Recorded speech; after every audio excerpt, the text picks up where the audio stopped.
जय श्री कृष्णा, राधे राधे, ओम नमः शिवाय। आप सभी भक्तों को मौनी अमावस्या की हार्दिक शुभकामनाएं। भगवान भोलेनाथ की कृपा आप और आपके पूरे परिवार पर हमेशा बनाए रखे। आइए भक्तों, आज हम इस वीडियो में सुनेंगे मौनी अमावस्या की व्रत कथा। अमावस्या के दिन पितरों के निमित्त तर्पण दान करने चाहिए। और मौनी अमावस्या जो कि माघ महीने की अमावस्या होती है, इस दिन व्रत रखने वाले पूरे दिन मौन धारण करके भगवान का ध्यान करना चाहिए। धार्मिक और आध्यात्मिक कार्यों को करने के लिए मौनी अमावस्या की तिथि बहुत ही उत्तम मानी जाती है। माघ का महीना भगवान विष्णु को अति प्रिय है। इस महीने में किए गए जप तप दान और पवित्र नदियों में स्नान करने से पापों से मुक्ति मिलती है और मोक्ष की प्राप्ति होती है। वहीं जो लोग कुंभ नदी में जाकर स्नान नहीं कर सकते, वे घर में गंगा जल मिलाकर सभी तीर्थों का आह्वान करते हुए स्नान कर सकते हैं। ऐसा करने से आपको पुण्य फलों की प्राप्ति होगी। इस दिन व्रत रखने के साथ इन कथाओं का भी रसपान करना चाहिए। बोलिए श्री हरि विष्णु भगवान की जय। आइए भक्तों, अब हम सुनते हैं मौनी अमावस्या की व्रत कथा। इसे आप पूरी श्रद्धा प्रसन्न चित्त मन से सुनिएगा। कांचीपुरी नामक नगर में देव स्वामी नामक एक ब्राह्मण रहता था। उसकी पत्नी का नाम धनवती और पुत्री का नाम गुणवती था। उसके 7 पुत्र थे। देव स्वामी ने 7 पुत्रों का विवाह करने के पश्चात अपनी पुत्री के विवाह के लिए योग्य वर की तलाश हेतु अपने बड़े लड़के को बाहर भेज दिया। इधर देव स्वामी ने अपनी पुत्री गुणवती की कुंडली एक ज्योतिषी को दिखाई। ज्योतिषी ने गुणवती की कुंडली देखकर कहा, हे ब्राह्मण देवता, आपकी पुत्री की कुंडली में दुर्भाग्य लिखा है। इसकी कुंडली में तो विवाह का योग भी नहीं है। और ज्योतिषी ने गुणवती की कुंडली देखकर कहा कि सप्तपदी होते होते ही यह कन्या विधवा हो जाएगी। यह बात सुनकर देव स्वामी अत्यंत दुखी हुए और ज्योतिषी से इस योग के निवारण का उपाय पूछने लगे। ज्योतिषी ने उपाय बताया कि इस योग का निवारण सिंगल द्वीप वासिनी सोमा नामक धोबिन को घर बुलाकर उसकी पूजा करने से ही संभव होगा।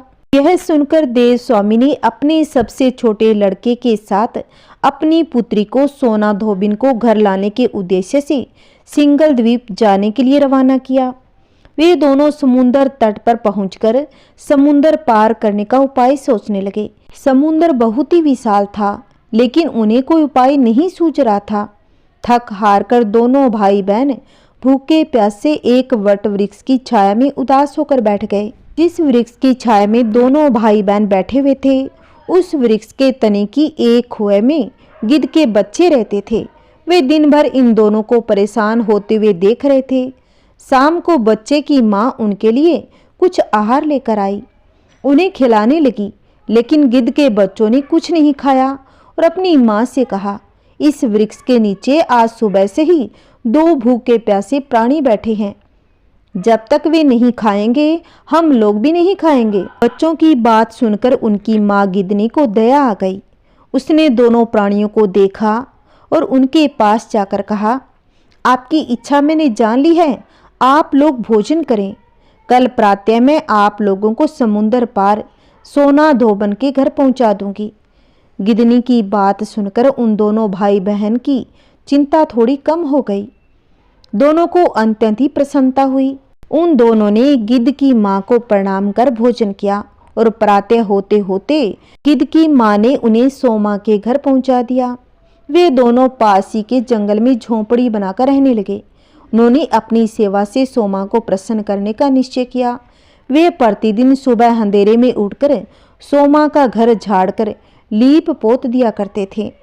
सोमा को हर रोज इतने ढंग से अपना घर लिपा पुता एवं साफ सुथरा देखकर आश्चर्य होने लगा। एक दिन उसने अपनी बहुओं से इस बारे में पूछा, तो उसकी बहुओं ने बताया कि हम लोगों के अलावा और कौन यह काम करने हमारे घर में आएगा। परंतु सोमा को बहुओं की इस बात पर विश्वास नहीं हुआ। उसने एक दिन सारी रात जागकर घर की सफाई का सारा रहस्य जान लिया। यह जानकर उसे बड़ा दुख हुआ कि उसके घर की साफ सफाई एक ब्राह्मण कन्या और उसका भाई करता है। और उनसे इस तरह सेवा करने का कारण पूछने पर भाई ने सोमा को सारी बात बता दी, जिसे सुनकर सोमा ने कहा, आज से तुम लोग यह काम करना छोड़ दो। मैं तुम लोगों की साधना और सेवा से प्रसन्न और विवश हूँ। अब मैं तुम्हारी दोनों की सेवा किए बिना मुझे विश्राम नहीं मिल सकता। सोमा उनके आग्रह पर दोनों के साथ घर जाने को तैयार हो गई। प्रस्थान करते समय उसने अपनी बहुओं से कहा, यदि मेरे जाने के बाद किसी की मृत्यु हो जाए तो उसके शरीर को नष्ट न करना। क्षण भर बाद दोनों अतिथियों के साथ वह कांचीपुरी पहुंच गई। दूसरे दिन गुणवती का विवाह संपन्न हुआ और सप्तपदी होते होते उसके पति की मृत्यु हो गई। सोमा ने अपने संचित पुण्यों का फल गुणवती को दान कर उसके पति को जीवित कर दिया। उन्हें आशीर्वाद देकर वह सिंगल द्वीप के लिए रवाना हो गई। संचित पुण्य क्षीण होने से सोमा के पुत्र, दामाद और पति की घर में मृत्यु हो गई। यह जानकर नया पुण्य संचित करने के उद्देश्य से वह रास्ते में एक जगह रुकी। नदी के तीर पर स्थित एक पीपल के वृक्ष की छाया में भगवान विष्णु का पूजन किया और पीपल के वृक्ष की 108 बार परिक्रमाएं की। इतना करना था कि सोमा के पुत्र, दामाद और पति जीवित हो गए और उसका घर धन धान्य से भर गया।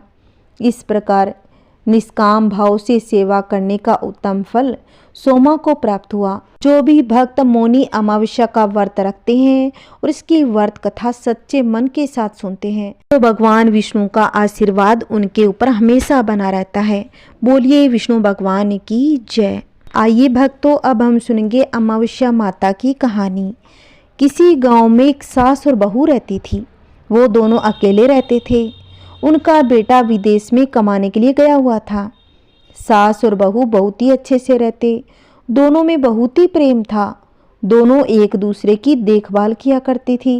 एक दिन बहू ने खाना नहीं खाया तो सास ने अपनी बहू से पूछ लिया कि आज बेटा तुमने खाना क्यों नहीं खाया। तब बहू ने कहा कि सासू माँ, आज तो मेरा 3 पनौती अमावस्या का व्रत है, इसीलिए मैंने खाना नहीं खाया। तब सासू ने कहा कि बहू, ये व्रत क्या होता है और यह व्रत करने से कौन सा फल मिलता है, मुझे भी समझाओ। तब बहू ने कहा कि सासू माँ, 3 पनौती अमावस्या का व्रत करने से बहुत पुण्य मिलता है। घर में अन्न धन बना रहता है, घर में सुख शांति बनी रहती है तथा अटल सुहाग मिलता है और पुत्र प्राप्ति होती है। इस व्रत में प्रत्येक साल अलग अलग खाना खाया जाता है और विष्णु भगवान के मंदिर में चढ़ावा चढ़ाया जाता है। फिर किसी ब्राह्मण को दान दिया जाता है। इस व्रत में पहले साल शक्कर, घी और चावल से बना खाना खाया जाता है।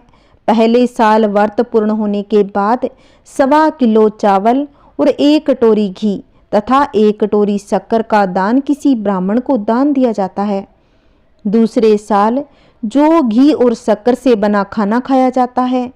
जब दूसरे साल व्रत पूर्ण हो जाए तो 1.25 किलो जो 1 कटोरी घी तथा 1 कटोरी शक्कर किसी मंदिर में चढ़ाएं या फिर किसी ब्राह्मण को दान देना होता है। तीसरे साल गुड़, तिल और घी से बने व्यंजन खाने चाहिए। जब तीसरे साल व्रत पूर्ण हो जाए तो आधा किलो तिल, गुड़ तथा 1 कटोरी घी किसी मंदिर में चढ़ाएं या फिर किसी ब्राह्मण को दान भी दे सकते हैं। इसे 3 पनौती अमावस्या व्रत कहा जाता है। फिर बहू ने कहा कि इस व्रत का अगर संकल्प लेते हैं तो इसे पूरा करना होता है। अगर पूरा नहीं होता तो सास बहू में झगड़ा और घर में अशांति छा जाती है।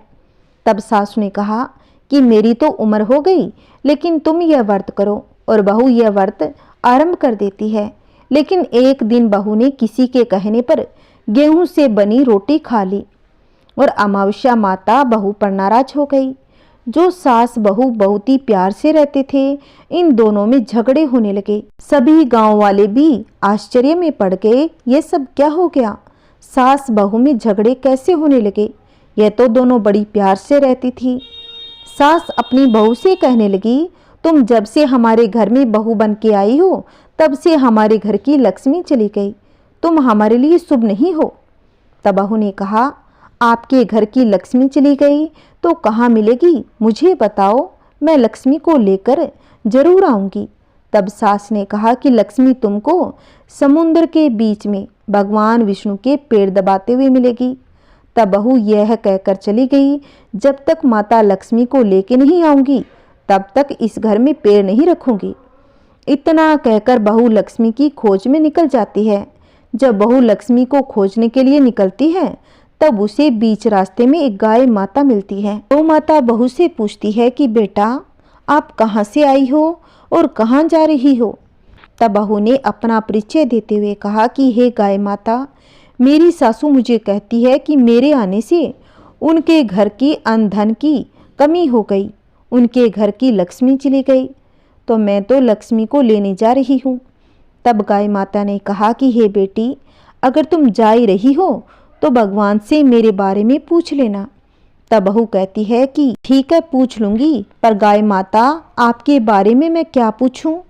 तब गाय माता कहती है कि मेरा जब भी बछड़ा होता है वह मर जाता है, जिंदा नहीं रहता। तुम भगवान से पूछ लेना कि मेरे साथ ऐसा क्यों हो रहा है, मैंने ऐसे कौन से कर्म किए। तब बहू बोली, गाय माता मैं आपके बारे में जरूर पूछ लूँगी। इतना कहकर बहू आगे बढ़ती है। अब आगे जाते ही बहू को एक घोड़ी मिलती है जिसके गले में एक चक्की का पाट बंधा होता है। घोड़ी ने भी कहा कि बेटी, तुम मेरे दुख का निवारण भगवान से पूछ लेना। तब बहू ने कहा कि जरूर पूछ लूँगी। यह कहकर बहू आगे बढ़ जाती है। आगे जाते ही बहू को एक अंधा और बहरा बूढ़ा आदमी मिलता है। वह भी अपनी समस्या भगवान से पूछने के लिए कहता है। तब बहू उसकी समस्या भी भगवान से पूछने का कहकर आगे बढ़ती है। आगे जाते ही बहू को एक बूढ़ी औरत मिलती है जो हाथ और पैर से अपाहिज होती है। वह भी बहू से अपनी समस्या भगवान को पूछने के लिए कहती है। तब बहू उसकी समस्या को भी पूछने के लिए तैयार हो जाती है और आगे बढ़ती है। आगे जाते ही बहू थक जाती है और एक आम के पेड़ के नीचे बैठ जाती है। अब आम का पेड़ बहुत ही खुश होकर बहू से पूछता है कि बेटी, तुम कहाँ से आई हो और तुम कहाँ जा रही हो? तब बहू आम के पेड़ को अपना परिचय बताते हुए कहती है वह लक्ष्मी को लेने जा रही है। तब पेड़ भी अपनी समस्या भगवान को पूछने के लिए कहता है कि मेरे पेड़ पर लगे आम खट्टे क्यों होते हैं, इस बारे में भगवान को जरूर पूछना। तब बहू उसकी समस्या लेकर आगे बढ़ती है। आगे जाते ही बहू को एक तलाई मिलती है। वह भी बहू को बताती है कि तुम भगवान से पूछना कि मेरे तलाई का पानी इतना मीला क्यों है, कोई उसे पी नहीं पाता। तब बहू कहती है कि जरूर पूछ लूँगी। इतना कहकर बहू आगे बढ़ती है। बहुत दिन जंगल में चलते चलते बहू थक जाती है। उसे भूख भी लगी होती है, लेकिन खाने को नहीं मिलने से वह थक जाती है और जंगल में बेहोश हो जाती है। उसी समय भगवान विष्णु माता लक्ष्मी वहाँ विचरण करते हुए आते हैं। तब माता लक्ष्मी विष्णु जी से कहती है, हे नाथ, यह आपकी बहुत बड़ी भक्त है, आप इसके दुखों का निवारण कीजिए। तब भगवान विष्णु कहती है कि इस संसार में बहुत जीव दुखी हैं, सभी अपने अपने कर्मों का फल भोग रहे हैं, किस किस के दुख का निवारण करता फिरूं। तब माता लक्ष्मी ने विष्णु से विनती कर कहा कि वह बहुत ही भूखी प्यासी है, इसे यहाँ अगर ऐसे ही छोड़ दिया जाएगा तो जंगली जानवर आकर इसका शिकार बना लेंगे। माता लक्ष्मी की बात सुनकर भगवान विष्णु एक साधु का वेश धारण करते हैं और बहू के पास जाते हैं और होश में लाते हैं। बहू के होश में आते ही साधु वेश में भगवान उससे पूछते हैं कि वह यहाँ क्यों आई है और कहाँ जा रही है। तब बहू पूरी बात बताती है। उसकी बात सुनकर भगवान विष्णु और माता लक्ष्मी प्रकट होते हैं। उनके साथ अमावस्या माता भी प्रकट होती है। बहू उनके चरणों में गिरकर वंदन करती है। अमावस्या माता बहू से कहती है कि बेटी, तूने मेरे व्रत को खंडित किया है, इसकी सजा भी तुम्हें मिली है, लेकिन अब तुम्हें माफ करती हूँ और तुम घर जाओ। तुम्हारा घर अन्न धन से संपन्न होगा, तुम्हारा घर सुंदर महल में बदल जाएगा और तुम्हारी सभी मनोकामनाएं पूर्ण होगी। यह सब होने के पश्चात बहू रास्ते में जो भी मिला उन सभी के दुखों का निवारण करने के लिए भगवान से विनती करती है। तब भगवान विष्णु बोलते हैं कि गाय ने कभी अपना दूध किसी को नहीं पिलाया, उस वजह से उसके बछड़े जिंदा नहीं रहते। तुम उसका दूध पी लेना, जिससे उसके बछड़े जिंदा रहने लगेंगे। घोड़ी पिछले जन्म में आटा पीसने वाली महिला थी। वह किसी को आटा पीसने नहीं देती थी, इसीलिए उसके गले में चक्की के पाट बंधे हुए हैं। तुम उसके पाट खोल देना, वह बिल्कुल ठीक हो जाएगी। जो बूढ़ा आदमी था वह भगवान के मंदिर नहीं गया, ना ही उसने कभी भगवान के भजन सुने। तुम उसको मंदिर ले जाना और दर्शन करवा देना, वह एकदम ठीक हो जाएगा। जो बुढ़िया मिली थी उसने कभी भी अपनी जवानी में दान पुण्य नहीं किया, इसीलिए उसे यह सजा मिली है। तुम उससे दान करवा देना तो उसकी विकलांगता दूर हो जाएगी। उस आम के पेड़ ने कभी किसी बच्चे को अपने आम खाने नहीं दिए, इसीलिए उसके सभी आम खट्टे होते हैं। तुम उस पेड़ का आम खा लेना, फिर उस पेड़ पर मीठे आम आएंगे। जो तलाई थी उसका पानी मेला रहता है, क्योंकि वह पिछले जन्म में देवरानी जेठानी थी। वह हमेशा झगड़ती रहती थी, इसीलिए उसका पानी मेला है। तुम उसका पानी पी लेना, वह तलाई शुद्ध हो जाएगी। बहू ने भगवान विष्णु, माता लक्ष्मी और अमावस्या माता को नमन करके घर जाने के लिए निकलती है। रास्ते में उसे जो जो मिला उनके सभी समस्या भगवान से कहा और अनुसार सबको दूर करती है। अब बहू घर की ओर जाती है। घर जाते ही उसका घर एक सुंदर महल में परिवर्तित हो जाता है तथा घर में अन्न धन भरा मिलता है। अब बहू सास से रोकर कहती है कि सासू माँ, आपने सच ही तो कहा था, मैं आपके लिए शुभ नहीं हूँ। मेरे जाने से आपके घर में लक्ष्मी आई है। अब आप यहाँ पर रहे, मैं तो मरने जा रही हूँ। तब सास ने कहा कि बेटी, ये सब तुम्हारे 3 पनौती अमावस्या व्रत का फल हमें मिला है। तुम यहाँ पर ही रहोगी, कहीं नहीं जाओगी। और सास बहू खुशी खुशी से रहने लगी। एक दिन उसका बेटा भी विदेश से लौट आया और घर में यह सब देखा। तब उसकी माँ ने सब बात अपने बेटे को बता दी। जो भी भक्त 3 पनौती अमावस्या की व्रत कथा को प्रेम पूर्वक सुनता है, भगवान विष्णु उनकी सभी मनोकामनाएं पूर्ण करते हैं। बोलिए विष्णु भगवान की जय, बोलिए माता लक्ष्मी की जय, बोलिए अमावस्या माता की जय। आइए अब सुनते हैं गणेश भगवान की कहानी। बुधवार के दिन गणेश पूजन के साथ ये कथा अवश्य ही सुननी चाहिए। भगवान गणेश की पूजा हर पूजा से पहले की जाती है। महिलाएं खासकर अपने पति की लंबी आयु के लिए भगवान गणेश की पूजा जरूर करें और इस कथा को भी जरूर सुनना चाहिए। ऐसी मान्यता है कि भगवान गणेश की पूजा करने से पति की लंबी आयु होने के साथ साथ ससुराल हमेशा खुशियों से भरा रहता है, वहाँ कोई भी दुख दरिद्रता कभी नहीं आती। तो आइए भक्तों, आज हम बुधवार के दिन सुनेंगे अमर सुहाग देने वाली अद्भुत कथा। एक समय की बात है, किसी गांव में 2 भाई बहन रहते थे। बहन का नियम था कि वह अपने भाई का मुंह देखे बिना खाना नहीं खाती थी। हर रोज वह सुबह उठती और जल्दी जल्दी घर का काम करके अपने भाई का मुंह देखने के लिए उसके घर जाती। एक दिन रास्ते में एक पीपल के नीचे गणेश जी की मूर्ति रखी हुई थी। उसने भगवान के सामने हाथ जोड़कर कहा कि मेरे जैसा अमर सुहाग, मेरे जैसा अमर पीहर सबको दीजिए। इतना कहकर वह आगे बढ़ जाती है। जंगल की झाड़ियों के कांटे उसके पैरों में चुभ गए। एक दिन भाई के घर पहुंची और भाई का मुंह देखकर बैठ गई। तो भाभी ने पूछा कि पैरों में क्या हो गया है। यह सुनकर उसने भाभी को जवाब दिया कि रास्ते में जंगल के झाड़ियों के गिरे हुए कांटे पाँव में चुभ गए हैं। ननंद की ऐसी बातें सुनकर भाभी को बहुत ही दुख हुआ। जब ननंद अपने घर वापस चली गई तब भाभी ने अपने पति से कहा, जब आपकी बहन आती है तो उसके पैरों में कांटे चुभ जाते हैं, इसीलिए सारा रास्ता साफ करवा दो। आपकी बहन के पाँव में बहुत सारे कांटे चुभ गए हैं। भाई के ऐसा सुनते ही भाई ने कुल्हाड़ी लेकर जंगल की सारी झाड़ियों के कांटे काटकर रास्ता साफ कर दिया, जिससे गणेश जी का स्थान भी वहां से हट गया। यह देखकर भगवान गणेश गुस्सा हो गए, उसके भाई के प्राण हर लिए। लोग अंतिम संस्कार के लिए जब भाई को ले जा रहे थे तब उसकी भाभी रोते हुए लोगों से कहने लगी कि थोड़ी देर और रुक जाओ, उसकी बहन आने ही वाली है। वह अपने भाई का मुंह देखे बिना नहीं रह सकती, उसका यह नियम है। तब लोगों ने कहा, आज तो देख लेगी पर कल किसका देखेगी। रोज दिन की तरह बहन अपने भाई का मुंह देखने के लिए जंगल में से निकली। तब जंगल में उसने देखा कि सारा रास्ता साफ किया हुआ था। जब वह आगे बढ़ी तो उसने देखा कि सिद्धि विनायक को भी वहां से हटा दिया गया है।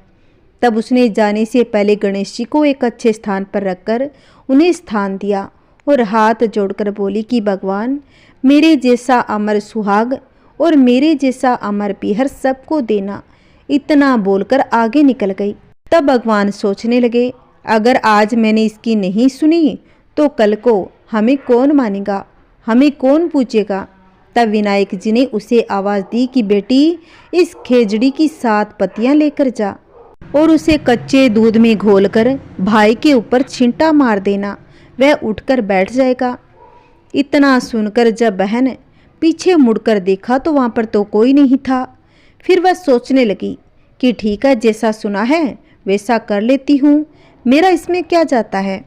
फिर वह 7 खेजड़ी की पत्तियां लेकर अपने भाई के घर पहुँच गई। जब भाई के घर पहुंची तो उसने देखा वहाँ पर बहुत सारे लोग बैठे हुए थे। भाभी बैठी बैठी रो रही थी और भाई की लाश रखी हुई थी। तब उसने जैसे सुना था उसी तरह उस पत्तियों को बताए नियम से भाई के ऊपर इस्तेमाल किया। तब भाई उठकर बैठ गया और भाई कहने लगा कि बहन, आज तो मैं बहुत गहरी नींद सोया।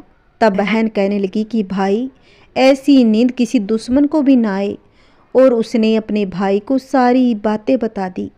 तब भाई ने ऐसा सुना तो वह भगवान गणेश से माफ़ी मांगने लगा। भाई बहन नियम से भगवान गणेश की नियम से पूजा करने लगे।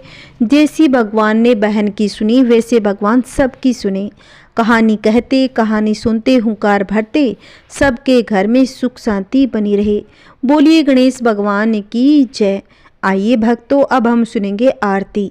ओम जय शिव ओंकारा, हर शिव ओंकारा, ब्रह्मा विष्णु सदा शिव, ब्रह्मा विष्णु सदा शिव, अर्धांगी धारा। ओम जय शिव ओंकारा, एकानन चतुरानन, पंचानन राजे, प्रभु पंचानन राजे, हंसानन गरुड़ासन, हंसानन गरुड़ासन, वृषवाहन साजे। ओम जय शिव ओंकारा, 2 भुज 4 चतुर्भुज, 10 भुज अति सोहे, प्रभु 10 भुज अति सोहे, तेरे गुण रूप निरखता, तेरे गुण रूप निरखता, त्रिभुवन जन मोहे। ओम जय शिव ओंकारा, अक्षमाला वन माला रुद्र माला धारी, चंदन मृग मद सोहे, चंदन मृग मद सोहे, भाले शशिधारी। ओम जय शिव ओंकारा, श्वेतांबर पीतांबर, बागंबर अंगे, प्रभु बागंबर अंगे, सनकादिक गरुणादिक, सनकादिक गरुणादिक, भूतादिक संगे। ओम जय शिव ओंकारा, कर के मध्य कमंडलू, चक्र त्रिशूल धरता, प्रभु चक्र त्रिशूल धरता, जग करता जग भरता, जग करता जग भरता, जग संहार करता। ओम जय शिव ओंकारा, ब्रह्मा विष्णु सदा शिव, जानत अविवेका, प्रभु जानत अविवेका, प्रणवाक्षर मध्य, प्रणवाक्षर मध्य, ये तीनों एका। ओम जय शिव ओंकारा, काशी में विश्वनाथ विराजत, नंदी ब्रह्मचारी, प्रभु नंदी ब्रह्मचारी, नित उठी भोग लगावत, नित उठी भोग लगावत, महिमा अति भारी। ओम जय शिव ओंकारा। तेरे गुण शिव जी की आरती, जो कोई नर गावे, प्रभु जो कोई नर गावे। कहत शिवानंद स्वामी, कहत शिवानंद स्वामी, मनवांछित फल पावे। ओम जय शिव ओंकारा, हर शिव ओंकारा, ओम जय शिव ओंकारा। बोलिए शिव पार्वती की जय। ओम नमः शिवाय। बोलिए अमावस्या माता की जय। बोलिए समस्त देवी देवताओं की जय। अगर मेरी ये कथाएं आपको अच्छी लगी है तो प्लीज़ इस वीडियो को ज़्यादा से ज़्यादा शेयर करें, लाइक करें और कमेंट में विष्णु भगवान की जय अवश्य लिखना। अगर आपने अभी तक मेरे चैनल को सब्सक्राइब नहीं कर रखा है तो प्लीज़ मेरे इस चैनल को सब्सक्राइब करें, जिससे आपको आने वाली वीडियो की नोटिफिकेशन मिलती रहेगी। हर हर महादेव। ओम नमः शिवाय।